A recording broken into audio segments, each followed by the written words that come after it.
এখন প্রশ্ন হলো, এই ক্রাইমগুলো হচ্ছে কিভাবে? ফেসবুক ক্রাইম কোনো ম্যাজিক না, এটা একটা প্রসেস, স্টেপ বাই স্টেপ। আর ক্রিমিনালরা এই প্রসেসটা খুব ভালো করে বুঝে ফেলেছে। Step 1, target selection. প্রথমেই তারা টার্গেট খুঁজে। কারা সহজ টার্গেট? যাদের প্রোফাইল পাবলিক, যারা সব কিছু শেয়ার করেন, যেমন কোথায় থাকেন, কোথায় কাজ করেন, পরিবারে কে কে আছে, কখন বাসার বাইরে থাকেন। একটা সাইবার সিকিউরিটি এক্সপার্ট বলেছিলেন, তুমি তোমার ফেসবুক প্রোফাইলে এত ইনফরমেশন দিয়ে রাখো যে একজন স্ক্যামার তোমাকে টার্গেট করতে মাত্র 5 মিনিট সময় নেয়। এটা ভাবো, তোমার জন্মদিন আছে, ফোন নাম্বার আছে, ইমেইল আছে, কোন স্কুল কলেজে পড়ছো, সব আছে। এখন এই ইনফরমেশন দিয়ে তোমার পাসওয়ার্ড গেস করা কতটা সহজ? Step 2, social engineering. এটা সবচেয়ে পাওয়ারফুল টুল। সোশ্যাল ইঞ্জিনিয়ারিং মানে হলো মানুষের সাইকোলজি ইউজ করে তথ্য বের করা।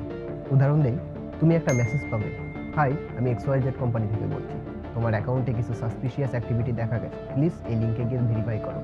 এখন তুমি প্যানিক করবে, চিন্তা করবে আমার অ্যাকাউন্ট তো সেফ থাকা দরকার। তারপর লিঙ্কে ক্লিক করবে আর ব্যাস, গেম ওভার। এই যে তোমার ভয় ইউজ করলো, এটাই সোশ্যাল ইঞ্জিনিয়ারিং। স্টেপ 3, ফিশিং এবং ম্যালওয়্যার। ফিশিং লিঙ্কগুলো দেখতে একদম রিয়েল মনে হয়। ধরো তুমি একটা লিঙ্ক পেলে, facebook securitycheck.com, দেখতে অরিজিনাল মনে হচ্ছে, তাই না? কিন্তু আসলে ফেসবুক লিঙ্ক হলো facebook.com। এই ছোট্ট পার্থক্যটা খেয়াল না করলেই বিপদ। তুমি সেই লিঙ্কে গিয়ে তোমার ইউজার নেম পাসওয়ার্ড দিলে, ভাবলে ফেসবুকে লগ ইন করতে, কিন্তু আসলে তোমার ইনফরমেশন চলে গেল স্ক্যামারের কাছে। ম্যালওয়্যার আরও ভয়ঙ্কর। একটা ফাইল ডাউনলোড করলে বা একটা অ্যাপ ইনস্টল করলে, তারপর সেটা তোমার ফোনের সব ডেটা চুরি করে নেবে, পাসওয়ার্ড, ব্যাংক ইনফরমেশন, সব কিছু। Step 4, account take over. যখন তারা তোমার পাসওয়ার্ড পেয়ে যায়, তখন তারা দ্রুত কাজ শুরু করে। প্রথমেই তারা তোমার পাসওয়ার্ড চেঞ্জ করে দেয়, তোমার ইমেইল এবং ফোন নাম্বার রিমুভ করে, নতুন ইমেইল এবং নাম্বার যুক্ত করে। এখন তুমি তোমার নিজের অ্যাকাউন্টেই ঢুকতে পারবে না। তারপর তারা তোমার ফ্রেন্ডস দেখে, কাদের কাছে টাকা পাওয়া যায়, কাদের স্ক্যাম করা যায়।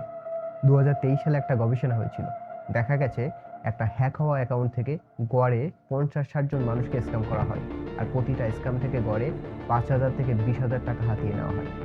হিসাব করে দেখো, একটা অ্যাকাউন্ট থেকে কত লাখ টাকা হাতিয়ে নেওয়া সম্ভব। স্টেপ 5, ডিপফেক এবং এআই পাওয়ার্ড স্ক্যাম। এখন নতুন একটা ট্রেন্ড এসেছে, এআই টেকনোলজি ইউজ করে স্ক্যাম। ডিপফেক ভিডিও বানানো, তোমার ভয়েস ক্লোন করা, তোমার ছবি দিয়ে ফেক ভিডিও বানানো। 2024 সালে একটা কেস হয়েছিল।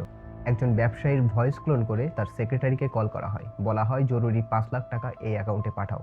সেক্রেটারি পাঠিয়ে দিল, কারণ ভয়েসটা একদম রিয়েল ছিল। এখন এই টেকনোলজি এতটাই সহজ হয়ে গেছে যে যে কেউ ইউটিউব টিউটোরিয়াল দেখে ডিপফেক ভিডিও বানাতে পারে।